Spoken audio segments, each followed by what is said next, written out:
If you were truly unhappy and uncomfortable and discontent with your scenario, you wouldn't be in it. When I was broke, I couldn't sleep. Please understand me. When I was broke, I couldn't sleep.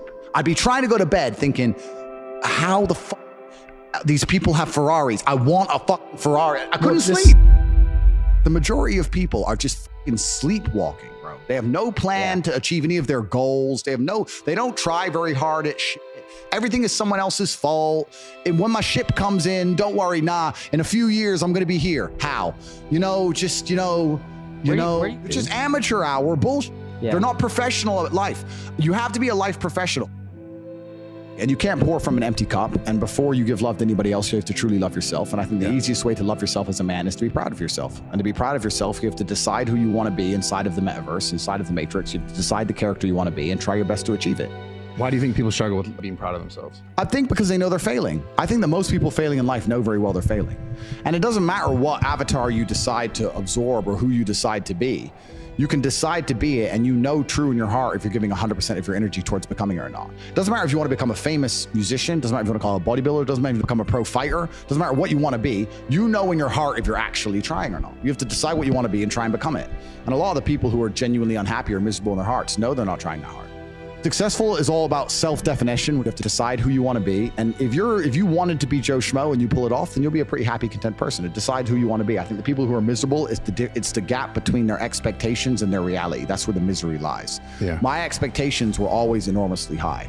Even when I was a nobody, I knew I had to be filthy rich and a kickboxer. And at the age of 15, I knew that if I'm the kind of guy that if I raise my voice, people are going to care. I'm not going to be the guy who starts shouting and everyone thinks it's funny. I know I'm going to be the kind of guy who is genuinely a formidable opponent in all realms of human endeavor. I know I'm going to have money. But the people who are miserable are the people who don't try hard enough to obtain it, because I actually believe, and this is another thing I'll say, I believe the universe is very giving.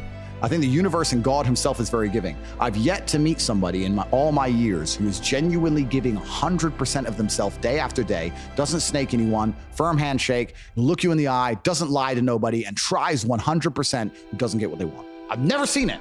Every single person who doesn't have what they want, there's something in their story that doesn't quite add up. I've yet to see some guy have you ever seen a guy who eats right and trains his ass off and never misses a gym session ever not grow?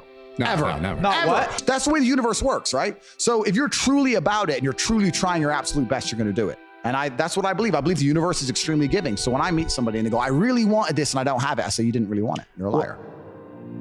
I don't think motivation is a real thing. I don't believe in motivation as a concept. I think discipline is real, and I also think discontentment is real. And I don't think it's possible for anybody to stay in a scenario where they're truly uncomfortable. If you fall asleep on your arm and your arm really starts to hurt, even in the deepest sleep, you're going to wake up and move your arm. If you sit there and your life has been in a rut for 7 years, you are semi-comfortable in that rut. Sure, there's days you're pissed off. Sure, you're semi-annoyed by it. But there's also days where you just play video games, eat pizza, and you're kind of cool with it, and it's no big deal. If you were truly unhappy and uncomfortable and discontent with your scenario, you wouldn't be in it. So I don't believe there's anybody who's truly, when I was broke, I couldn't sleep.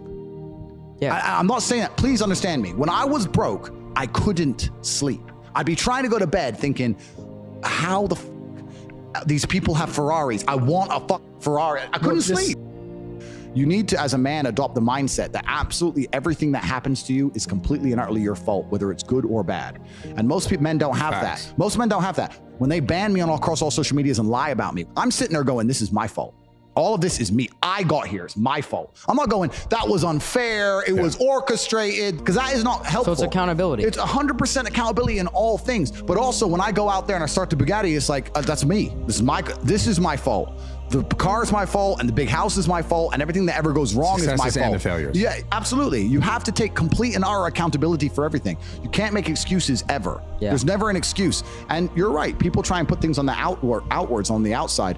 It's interesting. I remember watching Forrest Gump about 5 years ago, and the beginning of Forrest Gump has a scene in it, which I don't think many people actually have ever analyzed or anticipated or understood what the scene means. But when he's sitting on the bench at the beginning, think about Forrest Gump. He's sitting on the bench at the beginning, and there's a feather blowing. Yeah, nailed this shit. Yeah. And then it lands on him, and the movie begins. Yeah. What they're saying with that is Forrest is the feather, and life has just pushed him all over and put him in all these unusual scenarios. Life has directed him everywhere. Yeah. That's what it's saying. Sure. And if you're going to be the guy and you're going to allow life to happen to you, and you're not going to happen to life, then you're at mercy of the wind. Perhaps it might work out okay, but it might not.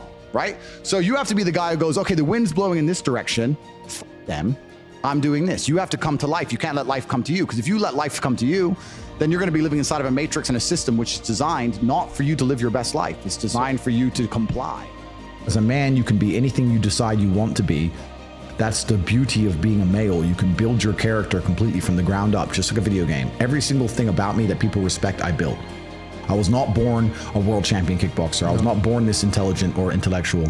I was not born this rich. I was not born this strong. I was not born this confident. I was not born this interesting. I was not born this charismatic and humble and gorgeous and tall and strong and sexy. I was not born none of these things. I became these things myself. I think we're here to struggle. I think we're here to go through pain. That's so I wake up each day and go, what can I attack? What problem can I solve? I'm happy enough to survive. That's all I look at it as. I don't ever consider how do I feel. That doesn't cross my mind. I have things to do.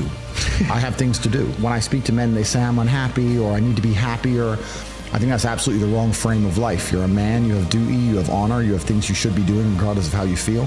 And the people who are perma-obsessed with happiness or sadness, I just think it's the wrong paradigm to view the lens of life. I think you should get up and do what needs to be done.